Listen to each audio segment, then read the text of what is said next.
Is this something you always wanted to be? I mean, you being the coach's son, did that play a role in, you getting to the top of your class, or did it just happen?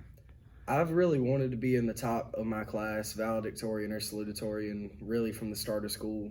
My family has really just pushed me to be the best that I can be, and they knew that I could be valedictorian or salutatorian just as long as I worked hard. Mm-hmm. Now, during the years, did you have any teachers that stood out that helped make you what you are today? Well, in the English department, Miss Myers, I believe she's the head of English, and she's the head of our class as well. Her English 3 class really just pushed me to be the best that I can be. It made me stay home from state golf a few years ago because I needed to do work for her class, because she knew that better than I did that I could excel and be better than I was at the time. Mm-hmm. Any other teachers stand out? Miss Julia Painter in the history department, Miss Kim Morris in the science department, Sergeant Major Howard and Gunny Sergeant Betancourt in ROTC. How about middle and elementary school? Mr. Austin at the middle school, he really prepped me for high school math because I was not going to succeed without him. Mm-hmm. And then at the middle school, elementary school, Miss Renee Moore, Miss Page, Miss Gaster. There were a lot of them that really helped me throughout my years, if I had to be so honest. Now let me ask you about your future. What's going to happen after high school?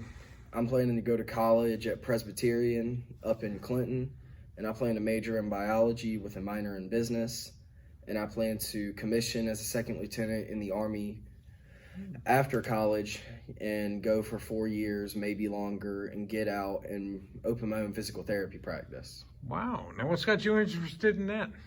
So my mom works in speech therapy for Tidelands Health, mm-hmm. specifically in the pediatric area.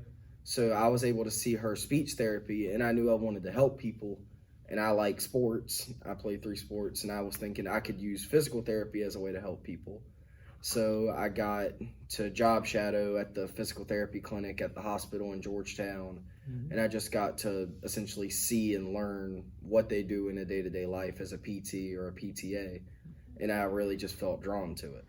If there's a young person, going into middle school, starting high school, that would like to be the top of their class, what is your advice to them? You just have to keep going and find the light at the end of the tunnel, even when things feel like they're getting hard. And there has to be sacrifice. Even if you say, I want to go do this, go out with my friends or play games, there has to be a balance and sacrifice. And I certainly knew that as a 3-sport athlete and top of my class. You have to understand that there's certain things that you can't do because you want to be the best. Mm-hmm. Now, you mentioned sports, so which ones did you play? Cross country, golf, and basketball. Mm-hmm. Basketball. Who was your coach? Coach Metz. My dad. No, seriously, what was it like being the son of the coach? Was that weird? Or? It wasn't really weird because he had coached me in previous sports, but mm-hmm. there was a standard that I knew I was held to a higher standard than most of the guys, mm-hmm. or than all of the guys. If I made one mistake, I knew I was certainly getting pulled, because if I wasn't really holding up the standard just for the team, it was him as well, because he had to put me on the team. And if I didn't hold the standard, it would look bad on him as well. Now, are you going to be playing any of the sports at college? No, sir, but I intend to play do ROTC in college, I will be able to use my physical abilities there. Mm-hmm. Mm-hmm. Now, as far as your speech goes on Friday night, what's the theme going to be? I'm mostly going to be talking about just all the experiences that I had here at Carvers Bay, and just giving a word to my class to keep going even when things get hard due to all of the mutual pain that we've shared throughout this year. What are you going to miss most about Carvers Bay? I think I'm just going to miss the sense of family that I had here, because I knew whatever I did, whether it was sports, clubs, I knew that I was really just there with a bunch of people that were doing everything just like me. And I knew everybody in my class at a personal level. And that did influence my college choice, I'll be honest. That's why I'm going to a smaller private college, because I like that feeling of family that the smaller environment has. First of all, you did not go to school all your years here in the Carvers Bay area. Tell us about your life. Where did you grow up at? Or where did you start growing up at?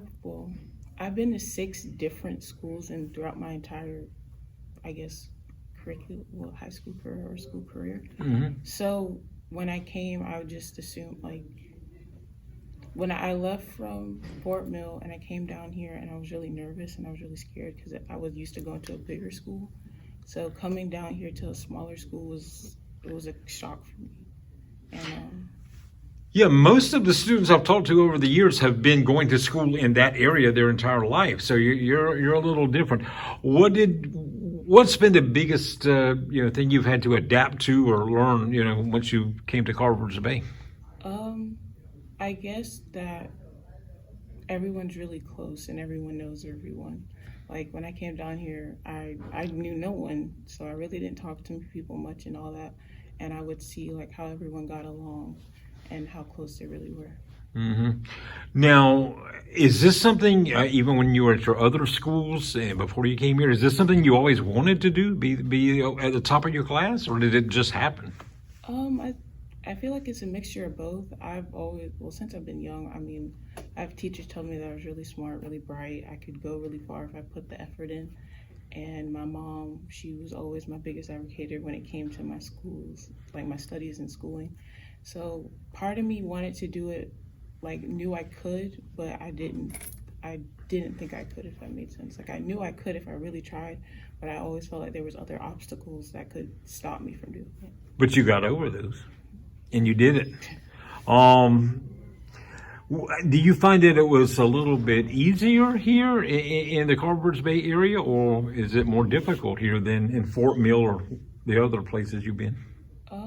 I wouldn't say it's easier, but it is different. There's certain things that I had to overcome that I know like kids who grew up down here wouldn't have. Like for my speech, I was really trying to connect with all my classmates and everyone, and I knew that I wouldn't really be able to do that on the same level, say, as Asher would, because he grew up down here. I didn't grow up down here, so I feel like when it comes to having connections and trying to like show the connection, I wouldn't been able to. Mm-hmm. Let me ask you the same thing I asked him, and that's about kids growing up, coming to middle school, coming into high school, and saying, "Oh man, I wish I could be the top of my class." What would your advice to them be? My advice to them would be just keep going. Like even when you truly feel like you can't do it anymore, when you're tired, when you just don't care anymore, just keep going, because truly, like, there is light at the end of the tunnel, and once you reach that goal, it feels a lot better to know that you put everything, all your effort into what you were doing. So what's next for you after high school? I am attending Penn State College all the way in Pennsylvania, and I will be majoring in nursing on my journey to become a midwife. That's what I want to do. You want to do what now? A midwife. A midwife. Wow. Well, I've never heard that as a career choice ever. So tell me about that. What's got you interested in doing that?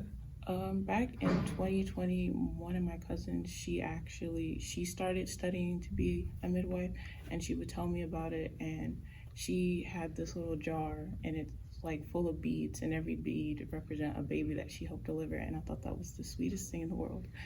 And I started doing more and more research on it, and I found out that I just grew to love it. Like I watched so many videos about it, and when I started looking at colleges for like what college I wanted to go to, Penn State was one that just kept popping up with a really good nursing program.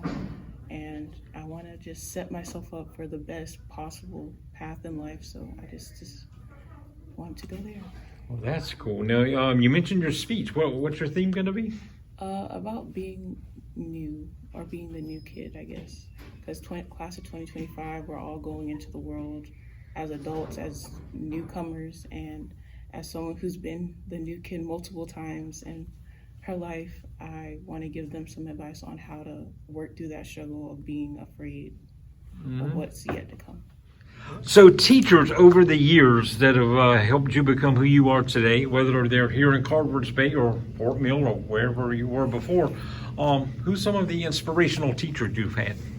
Here, I would definitely say Miss Huggins. She retired my 10th grade year, but she is one of the best math teachers I've ever had, and I miss her all the time, especially when I was taking my college math class. And then there's Miss Morris. I never had her as a teacher, but there's multiple times where when I was taking anatomy, she would help me. She would help me study.